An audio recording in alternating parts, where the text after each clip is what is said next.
கர்த்தருடைய பரிசுத்த நாமத்துக்கு மகிமை உண்டாகும். இன்றைய நம்பிக்கையின் விதைகளோடு உங்களை சந்திப்பதில் மகிழ்ச்சி. 2 கொரிந்தியர் 5ஆம் அதிகாரம் 21வது வசனம். நாம் அவருக்குள் தேவனுடைய நீதியாகும்படிக்கு பாவம் அறியாத அவரை நமக்காக பாவமாக. பிரியமானவர்களே, நாங்கள் தேவன் அண்டை சேரும்படியாக, அவரோடு இருக்கிற அந்த உறவில் நாங்கள் நெருங்கும்படியாக கிறிஸ்துவை நமக்காக தேவன் பலியா. இந்த உறவு கட்டப்படுகிறதுக்கான அடுத்த உள்ள அம்சங்கள் என்ன என்று பார்த்தோம். ஒரு நல்ல ஜெப வாழ்க்கை, ஒரு நல்ல ஆராதனை, கர்த்தருடைய வார்த்தையிலே நடக்கக்கூடிய கிருபை. நாங்கள் இதிலே நடக்கும் பொழுது ஆண்டவருடைய சமூகத்தை அதிகமாய் நெருங்கி சேருகிறோம். ஜெபம் அதிகரிக்க அதிகரிக்க அவருடைய தேவை நம்முடைய வாழ்க்கையிலே அதிகரித்துக் கொண்டே போகிறது.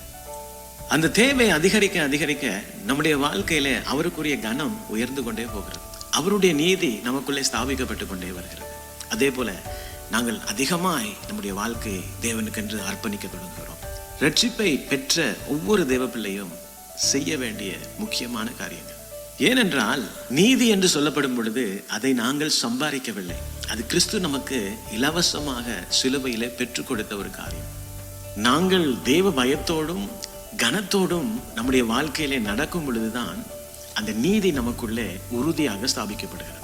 பிரியமானவர்களே, வில்லியம் வேட் என்ற ஒரு மிஷனரியை கொடுத்து நீங்கள் கேள்விப்பட்டிருப்பீர்கள். லிபேரியாவுக்கு கர்த்தருடைய ஊழியத்தை செய்ய போன ஒரு தேவ மனுஷன் லிபேரியாவிலே ஊழியம் செய்யும் பொழுது அவர் அங்கு சிறை பிடிக்கப்பட்டார். சிறையிலே வைத்து அவருடைய சரித்திரம் நமக்கு சொல்லுகிறது. காபிரியல் தூதன் தென்பட்டு போய் கிறிஸ்துவை அறிவி பாகால் தோப்புக்களை நிர்மூலமாக்கி பிதா குமாரன் பரிசுத்த ஆவி நாமத்தினாலே ஞானஸ்நானம் கொடு என்று தேவதூதன் வந்து அவருக்கு வெளிப்பட்டதாக சொல்லப்படுகிறது.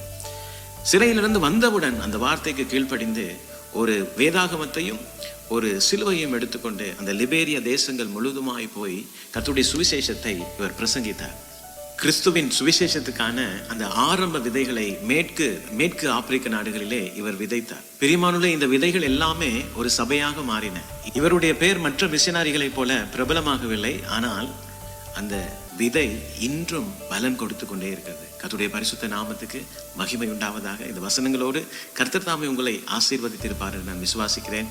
தொடர்ந்தும் பைபிள் மரத்தின் வேத தியான பகுதிகளோடு இணைந்து கர்த்தருடைய ஆசீர்வாதத்தை பெற்றுக்கொள்ளுங்கள். கிறிஸ்து நம்முடைய வாழ்க்கையிலே செய்யக்கூடிய ஒரு பெரிய அற்புதம் தான் அவருடைய ஊழியத்திலே நம்மை பயன்படுத்துவது. கர்த்தர் தாமே உங்களோடு கூட இருக்கிறார். God bless you.